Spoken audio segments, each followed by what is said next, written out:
Mwongeye kwirirwa neza mwebwe mwese mukomeje kudukurikira ndetse n'abakomeje kubana natwe mu makuru n'ibiganiro byacu. Turagarutse mu makuru agezweho muri kano kanya kuri wa kabiri ku itariki 8 z'ukwezi kwa karindwi umwaka wa 2025. Hanyuma muri aya makuru munyemerere mbabwire yuko ubu noneho muri Uvira ibintu bikomeje gukomera nyuma y'umubare munini cyane w'abasirikare bamaze kugenda bahagera. Umutwe wa 23 ukomeje gutangaza yuko ukomeje kubangamirwa n'ibikorwa bikomeje gukorwa n'ingabo z'u Burundi.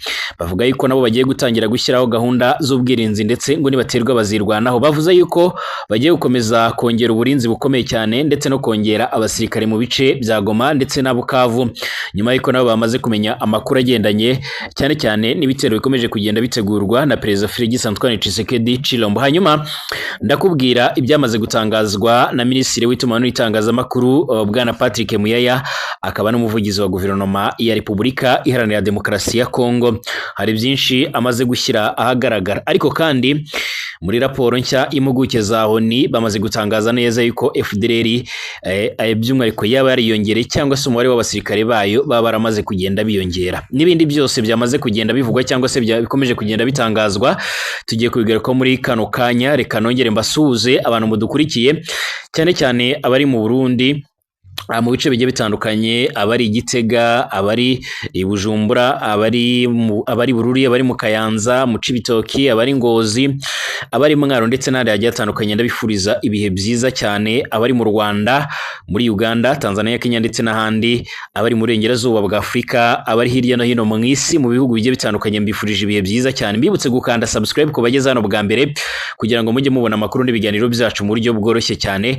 Munafungura inzogera, mutanga ibitekerezo, mukande like ibiganiro byacu munesangize ku nshuti zanyu. Hanyuma rwose reka mbabwire ngo aya makuru munyemere nyatangire muri Uvira. Isi yose ikomeje kwerekeza amaso mu mujyi wa Uvira, ukomeje guhuriramwo abacanshuro ndetse n'ingabo zigiye zitandukanye, zaba izikomeje guturuka mu bice bigiye bitandukanye bya Repubulika Iharanira Demokarasi ya Kongo, hakiyongeraho n'abandi basirikare bo muri FDNB bamaze guturuka mu Burundi bakomeje kugenda bahurira muri uyu mujyi. Aba bombi rero ngo bagiye guhurira ku mugambi ukomeye cyane karundura wo kongera kwisubiza ibice byose byamaze kugenda bifatwa n'uyu mutwe wa 23. Kwikubitiro barashaka Bukavu ndetse na Goma, ariko kandi uyu mutwe wa 23 nawo wamaze gutangaza ko witeguye neza guhangana n'icyo ari cyo cyose. Icyakora uvuga yuko ukomeje gushaka amahoro ndetse n'ituze. Icyakora bongeye gushimangira yuko ingabo zabo zihagaze bwuma ndetse ziteguye guhangana cyane cyane nabo bise abarundi bakomeje kugenda batunga agatoki, bakavuga ko ari bamwe mu bakomeje guteza umutekano muke hano muri iki gice, haba muri Kivu y'Amajyepfo ndetse n'iy'Amajyaruguru. Bivuga ko uyu mutwe rero nawo ukomeje kongera abasirikare benshi cyane, haba muri iyi ngiyi Bukavu nk'uko bikomeje kugaragara, dore ko mu minsi ishize aribwo byavuzwe ko abasirikare bagera ku bihumbi 8 bose by'umwihariko bamaze kugenda binjijwa muri iki gice cya Bukavu kugira ngo nabo bafate Uvira. Aha rero benshi bakabona yuko intambara igiye kongera gufata indi ntera. Bavuze ko kandi bazi neza ibice bashaka kuzamburwa, ariko kandi bavuga ko ingabo zabo nazo ziri maso ndetse n'imbaraga bakoresheje bari kuyifata ntawo zagiye, bikomeje gushimangira ndetse no gutuma benshi bavuga yuko iyi ntambara igiye kugaruka ishobora kuzaba mbi cyane, nubwo abenshi bakomeza kugenda bagaruka kubigendanye n'uburyo n'ubundi Bwana Félix Tshisekedi Tshilombo akomeje kugenda yerekana neza yuko ari ku ruhande rw'ibiganiro, ariko ku rundi ruhande akaba ari umwe mu bantu bakomeje kugira uruhare rukomeye cyane mu gutegura iyi ntambara nk'uko bikomeje kugaragara. Hanyuma kandi guverinoma ya Repubulika Iharanira Demokarasi ya Kongo yasobanuye neza aho ihagaze ku kibazo gikomeye cyane cyo kwinjiza abahoze ari abarwanyi b'uyu mutwe bakomeze guhangana na 23 mu ngabo za Repubulika Iharanira Demokarasi ya Kongo. Dusubije amaso inyuma twifashishije ibiro ntaramakuru by'Abongereza Reuters byavuze ko byarungurutse mu bikubiye mu masezerano yasinywe hagati y'u Rwanda ndetse na Repubulika ya Demokarasi ya Kongo, ariko kandi n'ibindi bikomeje gusabwa, cyane cyane tukanakubitira amaso ku ngingo zatanzwe na Katari ikazihereza uruhande rwa leta ya Kongo ndetse n'uruhande rwa 23. Amakuru avuga yuko muri iyi myanzuro cyangwa se muri izi ngingo bagomba kuganiraho, hanyuma bakazasubira ku meza y'ibiganiro bemeranya niba koko zikuye muri aya masezerano, cyane yuko izi ngingo zose ziba zisa no zikomoza cyangwa se zigaruka ku buryo bakemura ibibazo, ariko kandi zikanagaruka ku byifuzo bya buri ruhande. Nk'ubu umutwe wa 23 kunze gusaba yuko by'umwihariko wahabwa uburenganzira ukabasha kuba wakwikontrola cyangwa se ukigenga muri ibi bice wamaze kugenda ufatabwa ni muri izo ntara ebyiri Kivu y'Amajyepfo ndetse n'iy'Amajyaruguru. Ariko kandi bakanavuga n'ibindi basaba birimo nuko hari abanyepolitike bamwe na bamwe bafungurwa ndetse n'abandi bafunzwe bazira cyangwa se bakekwaho kuba bakorana n'uyu mutwe, ariko kandi akiyongeraho kuba banasaba leta ya Kongo kuba gukuraho ibihano bashyiriweho cyangwa se amafaranga yashyizweho kugira ngo abayobozi babo bazatabwe muri yombi n'ibindi bisa n'ibyo ngibyo. Ku ruhande rwa Kongo nabo basaba uyu mutwe ko ugomba kuva mu bice byose wamaze kugenda ufata, ariko ku buhuza Katari yagaragaje yuko by'umwihariko uyu mutwe ugomba gutangira kuva mu bice byose wafashwe, hanyuma abasirikari babo bagatangira kwinjizwa mu ngabo za Kongo, ariko ni ibintu leta ya Kongo idakozwa nk'uko bikomeje kugenda bigaragara. Niyo mpamvu nari mbinyuzemo gato kugira ngo mbasobanurire. Nyuma y'ibyo byose rero nibwo umuvugizi wa guverinoma ya Repubulika Demokarasi ya Kongo Bwana Patrick Moya yaje kugenda agira icyo atangaza ku bigendanye no kuba basabwa kwinjiza aba basirikare. Ku munsi w'ejo hari kuwa mbere tariki ya 7 Nyakanga 2025, Minisitiri w'itumanaho n'itangazamakuru akaba n'umuvugizi wa guverinoma ya Repubulika Demokarasi ya Kongo Bwana Patrick Moya yavugiye kuri Radio Okapi, iyi radio isanzwe inakorera mu kwa leta ya Kongo, ariko kandi ikaba radio ya ONU cyangwa se ya MONUSCO, ubutumwa bwa ONU buri hano ku butaka bwa Kongo. Yavugiye kuri Radio Okapi ko iki gikorwa by'umwihariko nikinashoboka kizakorwa by'umwihariko kase cyangwa se gusuzuma dosiye ku yindi bitazakorwa by'umwihariko mu kivunge. Mu kiganiro cyaranzwe n'impaka zikaze za politike n'umutekano, umuvugizi wa guverinoma yagize ati ibiganiro na M23 nibirangira ntihazongera kubaho rero kuvangwa cyangwa se kuvanga kwinjizwa rwose kuzakorwa by'umwihariko binyuze mu nzira itoroshye ikubiye mwo kugenzura ko nta byaha umuntu yakoze. Nyamara benshi bavuga yuko ibigendanye n'ingingo yo kwinjiza aba barwanyi bo muri uyu mutwe mu ngabo za leta ya Kongo FARDC bitazashoboka cyane yuko guverinoma ya Kongo ikunze kuvuga ko aba bose bahuriye mu byaha by'intambara. Iri jambo ngo ryaba rigamije rero guhumuriza rubanda rutazi uko rero ibintu bimeze, ariko ku rundi ruhande ngo gashoza intambara ku ruhande rw'abahanganye bari mu biganiro nk'uko bivugwa. Bavuga ko kandi ku butegetsi bwa Joseph Kabila Kabange benshi mu bahoze ari inyeshyamba binjijwe mu gisirikare cy'igihugu nta kugenzura cyangwa se nta genzura ryakozwe, uburyo rero bwakunze kwamaganwa ndetse bufatwa na bamwe rero by'umwihariko nk'impamvu yo kujegajega kwa FARDC. Kugeza ubu rero ibikomeje kugenda bivugwa cyangwa se bikomeje kugenda bitangazwa byerekana neza yuko n'ubundi ingingo ishobora kuzagorana cyane cyane ku ruhande rwa leta ya Kongo ugereranyije mu bikorwa bigendanye nyine no kwinjiza aba basirikare. Hanyuma wenda reka nambuke hano i Nairobi muri Kenya kwa Dr. William Ruto Samuel. Nibura abantu bagera ku 10 bari bamaze kumenyekana ko bapfiriye by'umwihariko mu myigaragambyo yo kwamagana guverinoma ya Kenya kugeza ku mugoroba wo ku munsi w'ejo kwa mbere ushize, nk'uko rero byatangajwe na komisiyo y'igihugu ishinzwe uburenganzira bwa muntu muri Kenya nk'uko bitangazwa. Nk'uko rero byatangajwe by'umwihariko na Felix Malinga, umunyamakuru wa Dawa i Nairobi, ngo abapolisi mu gitondo cya kare bari bafunze imihanda igana ku murwa mukuru Nairobi kugira ngo rero babuze abigaragambya guhurira muri uyu mujyi rwagati. Itangazo rya polisi ryashyizwe ahagaragara rivuga ko abantu barenga 560 batawe muri yombi mu gihugu hose mu myigaragambyo cyangwa se mu myerekano yo kuri uyu wa mbere ushize, hari ku itariki ya 7 Nyakanga nyine, ubwo ni ku munsi w'ejo. Iri tangazo ryanashyizwe ahagaragara by'umwihariko nyuma ya raporo y'aba bashinzwe uburenganzira bwa muntu muri Kenya ryagereranyije ko rero abantu 10 bishwe kandi ko abapolisi benshi bakomeretse.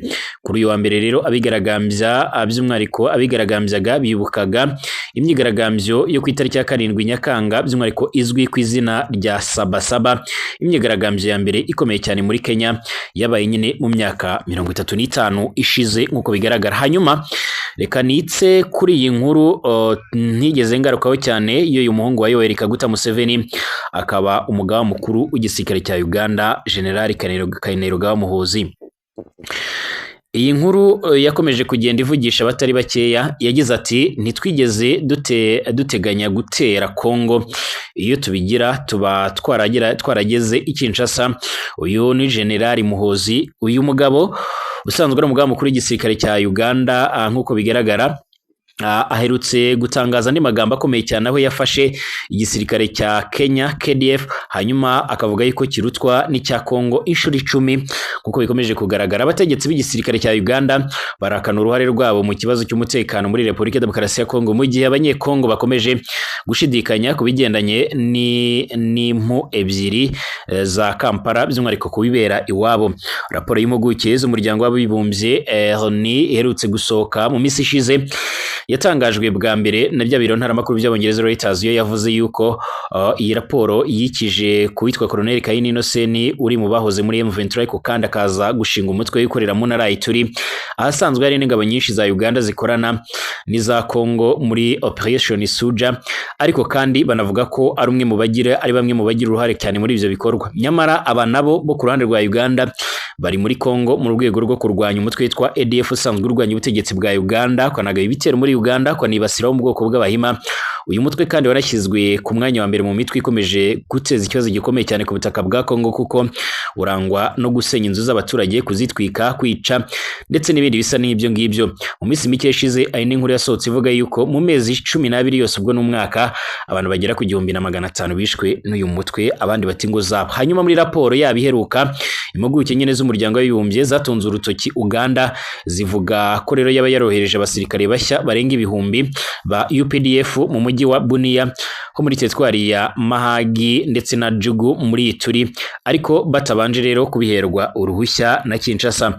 Iyi raporo kandi yazamuye impaka nshya by'umwihariko kubivugwa ko Kampala ishyigikiye M23 ndetse n'umugambi wo kwigerera igice cy'uburasirazuba bwa Kongo, aho inafatanya n'ingabo za Kongo ku kurwanya inyeshyamba zigendera ku matwara akakaye ya Kisilamu za ADF, bivuga ko zaba zinakorana Al-Qaeda. Ku mbuga nkoranyambaga rero by'umwihariko kuwa gatandatu ushize, ubwo ni muri 7 iheze nyine ku itariki ya 5 Nyakanga, umugambi mukuru wa UPDF yamaganye ibirego bishinjwa iki gihugu cye. Ati nshobora kwizeza ko rero tutigeze duteganya cyangwa se dutera RDC, iyo tubigira by'umwihariko mushobora kwizera ko twari kuba twarageze i Kinshasa, ariko ibyo ntibyari intego yacu. Ibyari byo byose, icy'ingenzi muri iki gihe rero ni ugushyira mu bikorwa amasezerano atandukanye. Uganda yubaha amasezerano yagiranye na RDC ndetse n'amasezerano twagiranye na East African Community. Kuva ku itariki ya 30 Gushyingo 2021, ingabo za Uganda zatangiye ibikorwa by'ubufatanye n'ingabo za Kongo mu ntara za Kivu y'Amajyaruguru ndetse na Ituri. Nyuma y'imyaka hafi 4 kandi ibihugu byombi bibona ibyagezweho ko ari byiza, kuko rero by'umwihariko byagabanyije ibikorwa byinshi by'ubwicanyi bw'umutwe wa ADF nk'uko bigaragara. Vanga kandi ku itariki ya 20 Kamena, General Muhoozi Kainerugaba yagiye mu rwa mukuru wa Kongo i Kinshasa, aho by'umwihariko we na mugenzi we wa Kongo nyine akaba umugaba mukuru w'igisirikare cya Uganda Lieutenant General Banza Mwilambwe Jile bashyize umukono ku masezerano ya avuguruye y'ubwumvikane mu bikorwa bya FARDC ndetse na UPDF mu burasirazuba bw'iki gihugu cya Kongo nyine. Icyakora muri raporo yabo, impuguke z'umuryango w'abibumbye zemeza ko kuba kwa ADF muri RDC birenze impungenge z'umutekano. Bemeza ko Uganda ishishikajwe no kurengera inyungu z'ubukungu ndetse na geopolitike mu bucuruzi bw'amabuye y'agaciro ndetse na zahabu, ubucuruzi, gucukura peteroli mu kiyaga cya Albert ndetse n'ibindi bisa n'ibyo ngibyo bishingiye ku nyungu. Nubwo Kampala kandi ikekwaho na bamwe rero mu banyekongo kuba inyuma y'uyu mutwe uhanganye na Kongo, Kampala ivuga ko yafashije kubuza rero inyeshyamba z'uyu mutwe gukomeza mu majyaruguru ya Kivu y'Amajyaruguru nyine, birinda ifatwa ry'imijyi nka Butembo ndetse na Beni. Hanyuma reka nsoreze kuri raporo y'impuguke zawe n'ubundi nayo yaje kugenda ikomoza kuri byinshi. Raporo twakomeje kugenda tuyigarukaho, tuyivugaho byinshi cyane ko yagarutse ku Rwanda, igaruka kuri uyu mutwe M23, igaruka kuri Uganda ndetse n'izindi ngingo nyinshi cyane zigiye zitandukanye. Iyi raporo rero yongeye gushimangira ndetse navuga yuko abasirikare cyangwa se uyu mutwe wa FDLR waba by'umwihariko warongeye imbaraga cyangwa se waba wariyubatse mu buryo bukomeye cyane nk'uko bikomeje kugenda bigaragara cyangwa se nk'uko bikomeje kugenda bitangazwa. Nyuma y'uko kandi umuvugizi w'igisirikare cy'u Rwanda Brigadier General Leonard Rwivanga aherutse no gutangaza yuko by'umwihariko aherutse gutangaza imibare y'abasirikare bo muri FDLR. Impuguke z'umuryango w'abibumbye rero zishimangira ko abarwanyi b'umutwe w'iterabwoba wa FDLR ukorera muri Repubulika Iharanira Demokarasi ya Kongo abarwanyi bayo biyongereye kuko wakomeje kwinjiza abashya. Inshuro nyinshi impuguke za ONU zagaragaje ko abarwanyi ba FDLR babarirwa mu gihumbi cyangwa se ibihumbi 2 gusa. Umuvugizi w'ingabo z'u Rwanda Brigadier General Ronald Rwivanga aherutse gusobanura ko abarwanyi ba FDLR bari hagati y'ibihumbi 7 ndetse n'10. Raporo nshya yashyikirijwe komite rero ishinzwe ibihano mu kanama ka ONU gashinzwe umutekano mu isi muri Gicurasi 2025 yigaragaza ko FDLR ndetse n'abazarindo byakajije umurego mu kwinjiza abarwanyi bashya kuva muri Mutarama ubwo umutwe wa M23 wari uri mu rugamba nyine rwo gufata imijyi ikomeye cyane. Iyi raporo inasobanura ko kandi FDLR ndetse n'abazarindo binjije abarwanyi b'abana bakuye rero by'umwihariko mu nkambi z'abahunze imirwano ndetse no mu bindi bice bifitemo abantu benshi babishyigikiye nk'uko bigaragara. Inasobanura ko abana ndetse n'abandi FDLR by'umwihariko yakuye mu nkambi by'umwihariko bahawe imyitozo yisumbuyeho kugira ngo bongerere uyu mutwe rero ubushobozi mu rugamba ruhira mu bice bigiye bitandukanye bya Kongo. Impuguke zawo ni kandi zanagaragaje ko kwinjiza abana muri FDLR binyuranyije n'amahame mpuzamahanga asaba imitwe yitwara gisirikare kurinda abana, bikanashimangira ko kandi gukemura amakimbirane yo mu burasirazuba bwa Kongo bigoranye ndetse bizatwara igihe kirekire. Zanavuze ko nubwo FDLR iri ku rutonde rw'imitwe yafatiwe ibihano na ONU, leta ya RDC yakomeje gukorana nayo nyamara binyuranyije n'amahame mpuzamahanga ikayifashisha rero imbere ku rugamba rwo kurwanya uyu mutwe. Izi mpuguke zemeje ko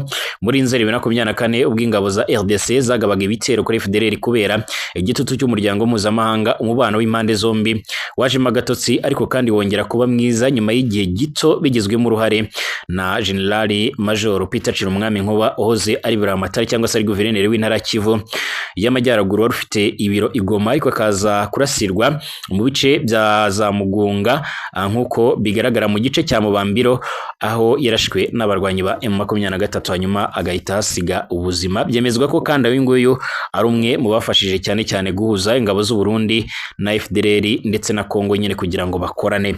Raporo yasohotse mu mpera z'umwaka ushizeyo yagaragazaga ko General Major Peter Chirumwami Nkuba ari we waburiye abayobozi bakuru ba FDLR bagiye kugabwaho ibitero bimura ibirindiro mbere yuko bitangira. Muri raporo nshya impuguke za ONU zagaragaje ko leta ya RDC yoherereza FDLR ndetse n'abazarinda amafaranga n'ibikoresho yirengagije ko akanama ka ONU gashinzwe umutekano mu isi kafashe ingamba zibuza gukwirakwiza intwaro mu bagizi ba nabi. RDC n'u Rwanda tariki 27 Kamena byagiranye amasezerano y'amahoro yitezweho guhagarika amakimbirane mu karere ka Afurika y'ibiyaga bigari ndetse no guteza imbere ubufatanye mu iterambere, gusenya FDLR ndetse no gukuraho ingamba z'ubwirinzi z'u Rwanda rwashyizeho nyine mu rwego rwo gukomera ibikorwa by'uyu mutwe w'iterabwoba biri mu ngingo nyamukuru rero zigize aya masezerano. Abasesenguzi bagaragaza ko gutandukanya ingabo za RDC ndetse na FDLR bishobora kuzagorana cyane kuko byamaze kwivanga. Icyakora uyu mutwe mu itangazo cyangwa se mu butumwa wandikiye Donald Trump ndetse n'abayobozi bamwe na bamwe bahano ku mugabane wa Afurika nk'uko bigaragara, uyu mutwe wa FDLR wagaragaje ko nubwo aya masezerano ibihugu byombi biherutse kugirana n'ubundi areba cyane uyu mutwe cyangwa saba gusenywa k'uyu mutwe, bavuga yuko n'ubundi gusenya umutwe bitazakemura ikibazo muzi ahubwo ngo ikibaraje inshinga ari uko bagirana ibiganiro. Icyakora leta y'u Rwanda ivuga ko idashobora kuganira n'uyu mutwe, uyu mutwe wiganjemo ndetse wanashinzwe n'abagize uruhare muri jenoside yakorewe abatutsi mu Rwanda mu mwaka w'1994. Nuko nanzuye tugaruke mu kanya, nkomeje kubashimira.